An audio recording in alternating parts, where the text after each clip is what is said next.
मैंने क्या कर्म ही कर दिया ऐसा कि मेरे माँ बाप मेरे से मिलने नहीं आए शो पर, बट वो कभी बात हुई नहीं थी घर वालों से।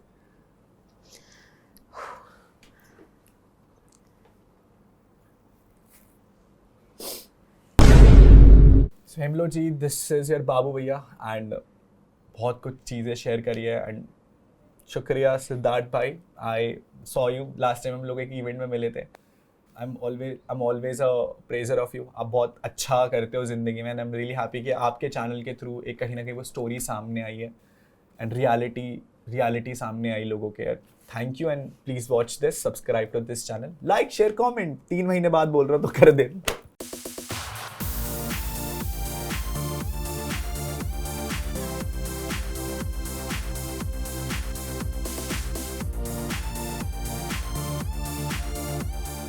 अच्छा, आप जानते हो रिंकू धवन जी ने, जो आपसे पहले एविक्ट हुई, उन्होंने एक स्टोरी डाली है जहाँ पे उन्होंने डाला था कि देयर आर 4 अनफेयर एविक्शंस, उनका, ऐश्वर्या, नील, एंड शी ऑल्सो सेड कल आपको पता चलेगा कि किसका अनफेयर एविक्शन हुआ है, which is obviously you. So you tell me about it.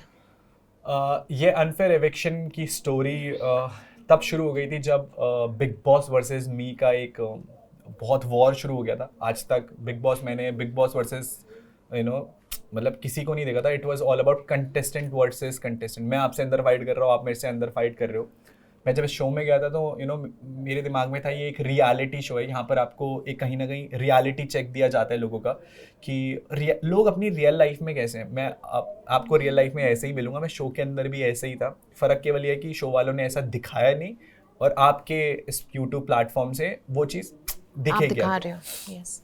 सो जब ये यूट्यूब वर्सेस ये जब बिग बॉस वर्सेस मी जब शुरू हुआ था तो I am so sorry, I lost the question कि अनफेयर एविक्शन बोला था। मैं कहाँ पर किस पॉइंट से स्टार्ट कर रहा था? बिग बॉस वर्सेस मी का जब ये शुरू हुआ था competition. So to the point, ये चीज़ें तब शुरू हुई थी जब बिग बॉस वर्सेस मी हो गया था। एंड ये बिग बॉस वर्सेस मी जिन्हें पता है उन्हें पता है, इसलिए शुरू हुआ था क्योंकि जब मैं शो में गया था ना तो मुझे ऐसा लगता था ये एक रियलिटी शो है। यहाँ पर लोगों की रियल पर्सनालिटीज़ दिखाई जाती हैं। जो आप रियल पर्सनालिटी हो, मैं रियल पर्सनालिटी हूँ, हम जिंदगी में कैसे हैं। बट जैसे से शो का पहला हफ्ता बीता तो मैंने एक क्वेश्चन उठाया कि मुझे ऐसा लगता है ये बहुत कपल फॉर्मेट शो है कि यहाँ पर कपल्स को ज़्यादा दिखा रहे हैं। आपने एक चीज़ नोटिस करी होगी, हम लोगों ने 16 सीजन देखे हैं बिग बॉस के और उन सीजन्स में एक ऑर्गेनिक रिलेशनशिप डेवलप हुआ है। इस बारी में मुझे ऐसा लगा कहीं ना कहीं शो के फॉर्मेट में कहीं ना कहीं वो लव एंगल घुसाने की बहुत कोशिश करी गई, चाहे वो ईशा, समर्थ, अभिषेक हो, या फिर बाद में मनारा, मुनव्वर हो, या इनफैक्ट आपके साथ भी हुआ था। मनारा और अनुराग, आप दोनों को भी लिंक करने की कोशिश की गई थी, बाहर दिखाया गया। हाँ, जो हो नहीं पाया, बट यस। क्योंकि मैं मुनव्वर नहीं हूँ ना, मैं जिसको कमिट करके आता हूँ उसके साथ जिंदगी भर निभाता हूँ। मेरी ऑलरेडी गर्लफ्रेंड बाहर थी तो मैं ऑलरेडी कमिट करके आया था। मैं एज आपको बोला कि मैं जिस बाहर लड़की को बोल के आऊँ मैं उसके साथ जिंदगी भर निभाऊंगा। Coming back to the point, ये लव एंगल मुझे स्टार्टिंग से डे 1 से पता था, और मैंने एक स्टेटमेंट दी थी कि क्या ये कपल शो का फॉर्मेट है। और ये बिग बॉस, मैंने जिस हिसाब से लोगों से सुना है कि भाई बिग बॉस एक बहुत अलग प्लेटफॉर्म का शो है। जब आप देखते हो big boss, it's on the like top of the hierarchy कि इस शो में कुछ अलग बात है। तो मैंने इस चीज़ पे क्वेश्चन उठाया था। उस क्वेश्चन के पीछे मुझे मोहल्ले में खड़ा करके बहुत जलील करा गया था, और वो मेरी पहली गोली थी जो मैंने उस शो में खाई थी। तो अगर एक रियलिटी में जो आपको फील होता है आप बोल देते हो। मेरे अंदर मुझे लगता है सबसे बड़ी गलती और सबसे बड़ा पॉजिटिव पॉइंट ये है कि मुझे ना जो फील होता है मैं वो चीज़ बोल देता हूँ स्पॉन्टेनियसली कि भाई ये चीज़ गलत है, ये तो गलत हो रहा है हमारे साथ, और मैं वो चीज़ का स्टैंड लिया। ये चीज़ तब से शुरू हो गई थी कि बिग बॉस को कहीं ना कहीं लग रहा था कि ये लड़का एक्चुअली में जो रियलिटी है, जो हो रहा है शो के अंदर, लोग डरते थे घर के अंदर बोलने से कि भाई कपल शो का फॉर्मेट है। मुझे दिखता था, मैं बोलता था, मुझे लगता था कि कहीं ना कहीं बायस्ड है। अब एक क्वेश्चन आपका आने वाला है कि यार बिग बॉस ने तो पहले बोला था ये बायस शो है, बट पता है एक थिन लाइन होती है बायस्ड होने में और अनफेयर होने में। बहुत सारी चीज़ें ऐसी हुई कि एक एग्जांपल दूंगा कि जब भी मेरा एक कॉन्फ्रेंस हुआ था कन्फेशन रूम में बिग बॉस के साथ ब्रोसेना वाले टॉपिक को लेकर के, जो शुरू इससे हुआ था कि कहीं ना कहीं सलमान सर ने मेरी कम्युनिटी का ब्रोसेना का एक मजाक बना दिया था। वो चीज़ बाहर भी आई थी। तो मैंने इतना रिक्वेस्ट करा था बिग बॉस को कि बिग बॉस प्लीज आप उसको इंक्लूड करो, बट आप उसका मॉकरी मत करो, आप इस चीज़ का मजाक मत बनाओ, क्योंकि वो मेरे लिए वो इमोशन है। मेरे लिए ये शो इम्पॉर्टेंट इसलिए नहीं था क्योंकि मेरे को अनुराग से बाबू भैया ब्रो सेना ने बनाकर पहुंचाया था वहां तक, मैं उस शो से बड़ा नहीं बना था। मेरे को उससे पहले लोग बाबू भैया इसलिए जानते थे क्योंकि ब्रो सेना ने इतने टाइम तक मेरे लिए वो चीज़ करी और मुझे वहां तक पहुंचाया है। ऑब्वियसली जिन लोगों के कारण मैं उस शो तक पहुंचा था, मेरे लिए हमेशा वो लोग ऊपर थे, ना कि वो शो ऊपर था। In terms of respect, I respected the platform. But अगर आप एक रियल चीज बोल रहे हो और आप डर रहे हो कि यार अगर मैं बोलूंगा तो मेरे साथ गलत हो जाएगा, बट एक्चुअली में आपको पता है ना कि यही सच्चाई है। सच बोलने में ना हमेशा लोग डरते हैं, और जब आप सच का रास्ता पकड़ते हो ना तो इनिशियल टाइम पीरियड में आपको बहुत डर लगता है, आपको बहुत सारी चीज़ों से झेलना पड़ता है। आपको पता है, एक एग्जाम्पल दूंगा, जब जिग्ना जी का एक प्रेस कॉन्फ्रेंस हुआ था तो उन्होंने ना इतने साल एक सच्चाई नहीं बता पाई, बट उनके पास वो लौट करके एक अपॉर्चुनिटी आई जहां पर एक सच्चाई दिखाई गई। तो वो जो इतने साल तक की उनकी जो सफरिंग थी, उन्होंने कहीं ना कहीं एक अपना पॉइंट रखा। इतने साल जो उन्होंने झेला वो उन्होंने ही झेला था। तो वो वहाँ से बिग बॉस वर्सेस मी से शुरू हुआ। उसके बाद फिर दूसरी बहुत सारी चीज़ें ऐसे हुई है जो शायद ऑन एयर नहीं है। मुझे अभी पता लग रहा है लोगों से कि मैंने एक वॉक ऑफ शेम करी थी पूरे बिग बॉस के घर में। एंड मैंने वो वॉक ऑफ शेम इसलिए करी थी क्योंकि पूरे घर वालों ने एक चीज़ बोली थी मेरे को कि तूने इस शो की प्लेटफॉर्म की रिस्पेक्ट नहीं करी, कि तूने शो की प्लेटफॉर्म की रिस्पेक्ट नहीं करी। मैं बस अपनी ब्रो सेना का एक स्टैंड ले रहा था कि भाई उनका मजाक मत बनाओ इस प्लेटफॉर्म पे। अगर आप किसी भी कम्युनिटी का मजाक बनाते हो तो किसी को भी अच्छा नहीं लगेगा। एंड उनका लीडर मैं वहाँ खड़ा था, तो मेरा स्टैंड बनता था, मेरा फ़र्ज़ बनता था कि यार मैं उनका स्टैंड लूँ। और पता है आज मैं खुश हूँ कि मुझे जितना फीडबैक पता लगा कि मेरे लोगों ने बाहर मेरा स्टैंड लिया। फिर उसके बाद ये डुअल इविक्शन, ये प्लान्ड इविक्शन 2 बार ही हुआ था। एक वो ईशा वाले टाइम वो भी बिल्कुल फिक्स्ड इविक्शन था। उन्हें पता था कहीं ना कहीं ये शो जनता का था, उन्हें पता था कि इस लड़के को हम जनता के प्यार से तो नहीं निकाल सकते, क्योंकि बाहर बाबू भैया ने फैंस सब्सक्राइबर से ज़्यादा लोग कमाए थे। एंड उस प्यार के बेसिस पे शो मेकर्स बिग बॉस को पता था कि हम कभी नहीं निकाल पाएंगे ऐसे। तो फिर षड्यंत्र रचा गया ईशा वाले टाइम भी। और इस टाइम तो बुरा लग रहा है कि वो ट्रॉफी नहीं लेके आ पाया, बट इस चीज़ की खुशी है कि ट्रॉफी नहीं जीत पाया, बट हाँ वो 140 करोड़ की जो जनता है ना वो कहीं ना कहीं साथ में खड़ी है मेरे। उस चीज़ के लिए मैं बहुत खुश हूँ कि मेरे लोगों ने बहुत कुछ झेला है यार। जितना मैंने झेला है ना उससे ज़्यादा मेरे लोगों ने बाहर झेला है। आई एम हैप्पी कि हम सब साथ में झेल लिए। एंड अभी ये 3 महीने की अंधेरी रात के बाद हम लोग एक उजले सवेरे में आए। And special thanks to all of you जिन्होंने एक मौका दिया कि मैं वो रियलिटी, मैं शो में भी यही अनुराग था जो आज आपके सामने बात कर रहा हूँ। मैंने ये चीज़ें बोली, आपको लगता है कि मैंने शो के अंदर नहीं बोली होंगी जहाँ पर मेरे पास 108 कैमरास थे और आज मैं 2 कैमरे के सामने बातें बोल रहा हूँ, बट मैंने तब भी वो चीज़ें बोली थी। फ़र्क उस शो में और आप में केवल इतना है कि आप वो सच्चाई दिखा रहे हो जो मैं हूँ। मैं चेंज नहीं हो सकता ना 3 महीने में, कि मैं अलग इंसान गया था और लोगों ने मेरी पूरी एक जर्नी यूट्यूब पे देखी है और वो लोग मेरी सच्चाई नहीं दिखा पाए। तो थैंक यू टू यू कि you are just putting out the truth.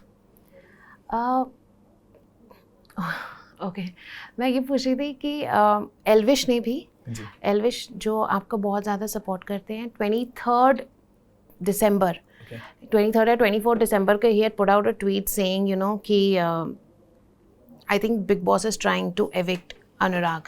And जब आपकी न्यूज़ आई कि अनुराग इज़ एविक्टेड, तब उनका एक्चुअली एक उसी रिस्पॉन्स पे आया वाह बिग बॉस। तो do you think after this episode of yours youtubers will be scared और will be discouraged to go into this show? बहुत अच्छी बात बोली आपने। ये चीज़ ना मैंने शो के अंदर सोची थी। एक पॉइंट पर मैं जब सोफे पे बैठा हुआ था तो मैंने एक चीज़ सोची थी यार, मैंने एक लाइन भी बोली थी कि हम लोगों को ना, हम लोग, मैं अपनी कम्युनिटी की बात कर रहा हूँ बिल्कुल स्पेसिफिक होकर के, यूट्यूबर्स एक ऐसी कम्युनिटी है जहाँ पर ऑडियंस बहुत डीपली कनेक्टेड है आपके साथ। आप भी एक ये यूट्यूब प्लेटफॉर्म के लिए कर रहे हैं। इस प्लेटफॉर्म पर जितनी भी जो जनता आएगी ना, वो एक इंसान का बिल्कुल रियल साइड देखेगी और वो कनेक्ट होकर के देखेगी। ये एपिसोड आधे घंटे का, 1 घंटे का, जितने का भी बनेगा, वो देखेगी कि क्या सच्चाई थी। तो मुझे ऐसा लगता है कि कहीं ना कहीं हमें केवल एक ऑडियंस के उससे लेकर के आते हैं कि भाई जनता आएगी, और कहीं ना कहीं मैंने एक लाइन बोली भी थी कि हमें ना हमेशा ऐसा एंटरटेनर दिखाएंगे, विनर नहीं दिखाएंगे। वो बात सिद्ध हो गई क्योंकि उन्हें बैक एंड पे पता था कि जनता किसे अपना विनर मानती है। मैं बोला कि मैं ट्रॉफी नहीं जीत पाया हूँ बट मैं लोग कमा करके आ गया। तो मैं स्पेशली मैं बोलना भी क्या, लोगों को ये चीज़, आप भी उस कम्युनिटी से, तो आपने भी बात फॉरवर्ड करी है कि भाई इज्जत, मैं बता रहा हूँ मेरे केस में तो मैं जो इज्जत लेकर के आया था उससे ज़्यादा इज्जत ही कमा करके बाहर आया हूँ। बट हर बार ये चीज़ नहीं होगा, कभी मैं इस चक्रव्यूह में मेरी सच्चाई बाहर तो आ गई बट हर बार ये चीज़ नहीं होगा। तो सोच समझ के चीज़ें करना और वहीं जाना। देखो एक चीज़ सिखाई है पापा ने कि उस टेबल पे बैठो जहाँ तुम्हें इज्जत मिले। जिस टेबल पे तुम्हारी इज्जत ना हो ना, लोग तुम्हारी सामने वाली इज्जत ना करें ना, उस टेबल से उठ करके बाहर निकल जाओ। मैं 2,36,00,000 रुपए दे करके उस शो से बाहर निकल के आना चाहता था, क्योंकि मैंने एक लाइन बोली थी कि बाहर में गया शो, मेरे लिए मेरी इज्जत और मेरी ब्रोसेना की इज्जत इंपॉर्टेंट है। तो मैं बोलूँगा भाई सोच समझ के लेना डिसीजन। बाकी आपने मेरी जर्नी तो देख ही लोगी, तो सोच समझ के डिसीजन लेना। कितना पलट गया ना जब बेबी OTT 2 में एल्विश और अभिषेक बहुत ज़्यादा पॉपुलर हो गए थे, एंड इनफैक्ट एल्विश तो जीते भी थे। तब तो लोगों को लग रहा था अब सिर्फ यूट्यूबर्स ही आने वाले हैं इस शो में, और अब अचानक से ये तो पूरा पासा ही पलट गया, राइट? मतलब एकदम ही चीज़ें ही चेंज हो गई हैं। ओके, कमिंग आपकी जो पर्सनैलिटी, आपने मुझसे कहा ये पर्सनैलिटी शो है। मैंने आपके बारे में थोड़ी रिसर्च की, तब मुझे पता चला कि 6 साल की उम्र में आपको एक लाइफ थ्रेटनिंग डिजीज़ हो गई थी। Brain tumour, you can speak about it, आपको ब्रेन ट्यूमर हो गया था, एंड 14 साल तक आप उसके लिए दवाइयाँ ले रहे थे, एंड आपकी फैमिली फाइनेंशियली उतनी स्ट्रॉन्ग नहीं थी। आपके पापा कुछ 1,200 रुपये कमाते थे और उसमें से 800 रुपये आपके इलाज के लिए जाते थे। बहुत पुराने टाइम की बात करें, 2003 या 2002 की बात, 3, हाँ। तो वो अनुराग और ये अनुराग कहाँ से कहाँ तक, उसकी जर्नी के बारे में थोड़ा कुछ तो बताइए। मैं बहुत ही मिडिल क्लास फैमिली से बिलोंग करता हूँ ऑनेस्टली। आज भी वो सोच मिडिल क्लास ही। अभी इंटरव्यू के बीच में कोई मेरे को बोला था कि सर आपको क्या खाना है ऑर्डर के लिए, मैंने कहा ठेली वाले राजमा चावल ले आओ, क्योंकि आप समझ रहे हो हम दिल से मिडिल क्लास हैं। बिग बॉस के अंदर एक इंसिडेंट हुआ था ना, जहाँ पर लोग मेरे से पूछ रहे थे भाई तू शादी कहाँ करेगा, अब सब अमीर लोग बैठे हुए थे। तो मैंने कहा ब्रो अब तो यहाँ अमीरी झाड़नी पड़ेगी। मैंने कहा एक बार ये करके देख लेते हैं। उस कॉन्वर्सेशन में मुझे नहीं पता था NY और LA कहाँ पर क्या होता है, फ्लेक्स करके कि भाई NY करेंगे। हम वो मिडिल क्लास लोग हैं जो पास वाला टेंट हाउस बुक करा करके अपने दोस्तों के साथ वो खुशियाँ मनाना जानते हैं, ना कि दुनिया को ऐसी अमीरी दिखा करके दिखाना चाहते हैं कि हम खुश हैं। पता है हम लोग खुश क्यों हैं आज की इस डेट पे? क्योंकि हम लोग दिल से खुश हैं। हम पैसे के दम पे खुश नहीं, हम लोग खुश है भाई। राजमा चावल भी खा लेंगे ना ठेली का 40 रुपए वाला, तो वो खुशी मिल जाएगी। वो 800 रुपये की कॉफ़ी हमें उतनी खुशी नहीं देती जितना वो 10 रुपये की चाय हमें खुश दे देती है टपरी की। तो आप समझ रहे हो, उस चीज़ से हम लोग कहीं ना कहीं कनेक्ट करते हैं, और मेरी रूट्स हमेशा उस लेवल पे ही कनेक्टेड रही हैं। पापा ने ये चीज़ सिखाया था कि भाई जितना अमीर हो जाएगा ना पैसों से, बट जब तक दिल से अमीर नहीं होगा ना, ये लोग एक्सेप्ट नहीं करेंगे सोसाइटी के लिए। आज इस डेट पर जितने भी लोग मेरे सपोर्ट में खड़े हैं, जितने भी ब्रोस हैं ना, आपको क्या लग रहा है कि ये वो लोग हैं जो अपना सब कुछ काम धाम छोड़ करके, मैंने कुछ वीडियो क्लिप्स देखी हैं कि लोग अपने चेहरे पे मेरा टैटू करवा रहे हैं, लोगों ने छाती पर मेरा टैटू करवाया है। वो लोग इमोशनली कनेक्टेड है, और कहीं ना कहीं हम लोग एक इमोशनल ऑरा में कनेक्टेड है। तो जब आप एक मिडिल क्लास फैमिली से उठ करके इतना ऊपर आ जाते हो, आज की डेट पे बस पैसा और फेम चेंज हुआ है, बाकी डीप डाउन हम वही 40 रुपए वाले राजमा चावल और 10 रुपए वाली चाय के लिए ही खुश है। पर हमने ये वाले साइड ऑफ अनुराग अपनी, जैसे आपने देखा होगा Ankita lot of times Sushant के बारे में उन्होंने बात की है, मुनावर तो अपनी लाइफ के बारे में बात करते हैं। Why did Anurag not get his side of the story in the house? And because क्या होता है ना, मैं बताती हूँ, मैंने काफ़ी इंटरव्यूज़ लिए हैं बिग बॉस कंटेस्टेंट्स के, एंड उन्होंने क्या बोला, जब भी मैं उनसे पूछती थी the one person who shouldn't be in the house, everybody used to say Anurag apart from few other names.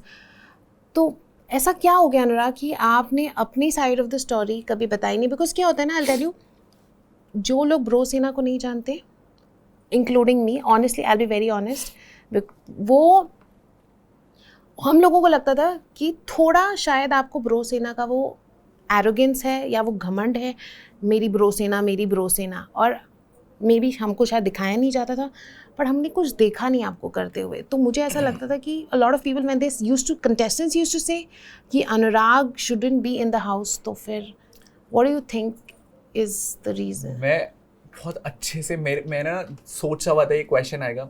आपको क्या लगता है कि उस 3 महीने में और इस 20 मिनट की कॉन्वर्सेशन में अगर मैं आपको इतना सब कुछ बता चुका हूँ अपनी ज़िंदगी के बारे में, तो क्या मैंने 3 महीने इन सब चीज़ों के बारे में किसी कंटेस्टेंट से बात नहीं करी होगी? आप मेरे को आंसर करें। अगर 20 मिनट की कॉन्वर्सेशन में मैं आपको इतना सब कुछ बता चुका हूँ अपनी लाइफ के बारे में, तो मैंने वो 3 महीने अपने ब्रेन ट्यूमर के बारे में, ये स्टोरी के बारे में, ये सब चीज़ों के बारे में मैंने डिस्कस करा है कि मैं किस पॉइंट से यहाँ तक पहुँचा हूँ, क्या झेल करके मैं यहाँ पर पहुँचा हूँ। और अब वही मैं बोला ना, 3 महीने में और 20 मिनट की कॉन्वर्सेशन में शायद आप मेरे को उतना जानते हैं, ये ऑडियंस मेरे को उतना जानती है जो मैं हूँ।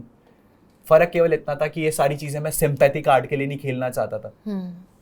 मे बी शायद वो, आई थिंक कहीं ना कहीं शायद आप वहाँ गलत पड़ गए, बिकॉज शायद रियलिटी शो में यही चलता है। बट टू बी ऑनेस्ट, मैं आपको बता दूं ना, आपने खुद ही आंसर कर दिया। अगर वो एक रियलिटी शो था तो वो जो उस टाइम रियल में था, मैं वो दिखाने के लिए वहां पर गया था कि मैं अपनी दर्द भरी कहानी सुनाने गया था कि भाई बचपन में इतना ये था वो था, मैंने बोली है चीजें, बट मैंने कभी उस पर सिंपैथी कार्ड नहीं खेला। आपको क्या लग रहा है जो 2 नाम आपने लिए, उन दोनों लोगों ने जो कार्ड्स खेले हैं, it was all for emotional support from public, समझ रहे हो?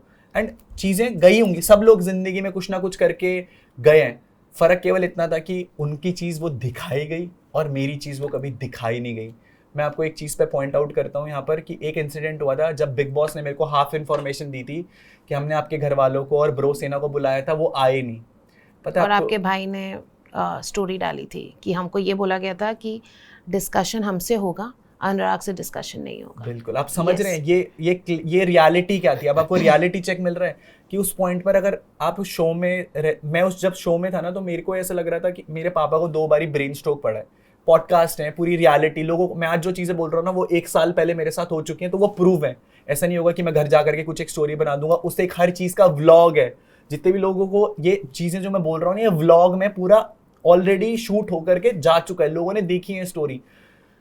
सो अगर आपको एक हाफ इन्फॉर्मेशन दी जाए ना कि आपके घर वालों को बुलाया और आपके घर वाले शो पर आए नहीं, पता है माँ बाप एक ऐसे लोग हैं इस दुनिया में कि माँ बाप, आपका बच्चा कितना भी गलत कर देना इस पूरी दुनिया के लिए, आपके माँ बाप कभी उस चीज़ का साथ नहीं छोड़ेंगे।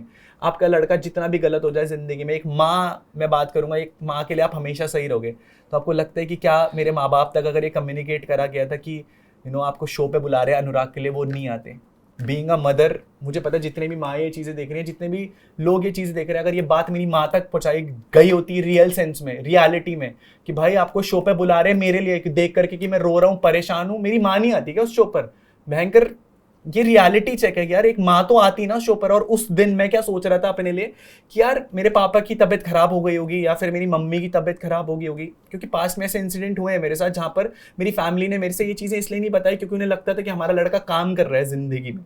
हमारा लड़का अगर बिग बॉस में जाकर के बोल देंगे, मैं एक इंसिडेंट शेयर करना चाहूँगा। मैं दुबई था और मेरी मम्मी का ऊपर वाले जॉ का पूरा ऑपरेशन हो गया था क्योंकि इन्फेक्शन हो गया था। मेरे घर वालों ने ये चीज़ मुझे इसलिए नहीं बताई क्योंकि उन्हें लगता था कि कहीं ना कहीं अगर हम इसे ये चीज़ बताएंगे तो ये अपने काम से भटक जाएगा, घर आकर के काम धाम छोड़ करके हमारे लिए काम करेगा।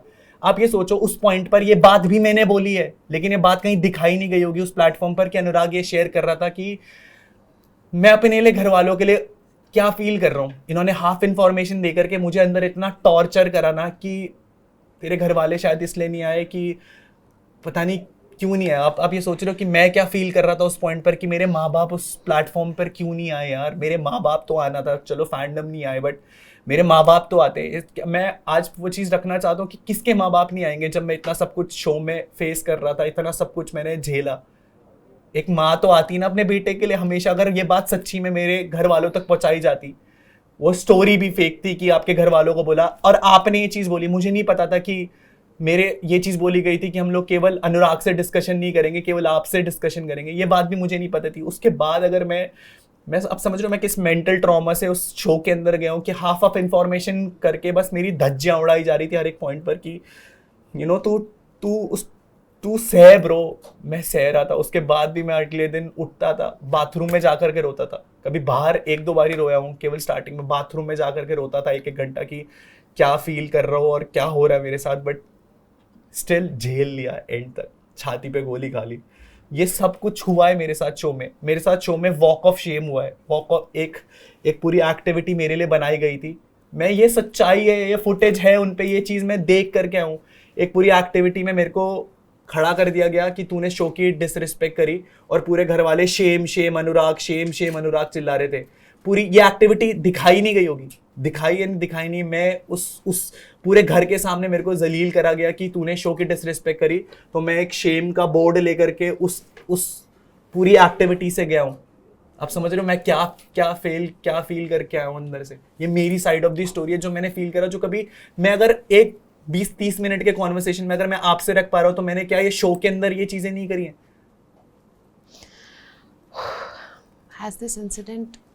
Has these 3 months traumatized you completely? Traumatise एक छोटा शब्द है यार। मैंने जब वो स्टेटमेंट दी थी ना कि मैं 2 करोड़ दे करके शो को छोड़ के देना चाहता हूँ, तो मैंने एक चीज़ बोली थी कि मेरे लिए मेरे माँ बाप और मेरी ब्रो सेना और मेरे लिए मेरी इज्जत इंपॉर्टेंट है। आप समझ रहे हो, मैं अपनी ज़िंदगी की बहुत बड़ी कमाई लगा करके उस शो से बाहर आना चाहता था, केवल इस पॉइंट के लिए कि भाई इज्जत इंपॉर्टेंट है। जाऊंगा तो पापा ने बोला था छाती चौड़ी करके जाइए और छाती चौड़ी करके वापस आइयो। झेल लिया, बहुत कुछ झेल लिया, बट हाँ कहीं ना कहीं मैं एक स्ट्रॉन्ग बंदा बन के बाहर निकला हूँ। जो रियलिटी है वो शो ने कभी, मतलब मुझे ये चीज़ें मैंने फेस करी, और कोई भी जो शो का क्रू मेकर जो देखता था ना, जो शूट करता होगा, हर एक उस इंसान को वो स्टोरी पता है कि मैं किससे गया हूँ। और एक 100% कंटेस्टेंट, आज मैं शायद आप जिस दिन ये वॉक ऑफ शेम वाली बात, ये ब्रेन ट्यूमर वाली बात, अगले दिन भी कोई कंटेस्टेंट आएगा ना, विदाउट हैविंग अ कॉन्वर्सेशन ये बात हुई है, ये बात मैंने फेस करी है। किसी लड़ाइयों में लोगों ने मेरे खिलाफ ये चीज़ यूज़ करी है कि तेरे माँ बाप इस शो पर नहीं आए, तेरे माँ बाप इस शो पर नहीं आए। आप समझ रहे हो मेरे लिए क्या फील होता था कि यार मैंने क्या कर्म ही कर दिया ऐसा कि मेरे माँ बाप मेरे से मिलने नहीं आए शो पर, बट वो कभी बात हुई नहीं थी घर वालों से।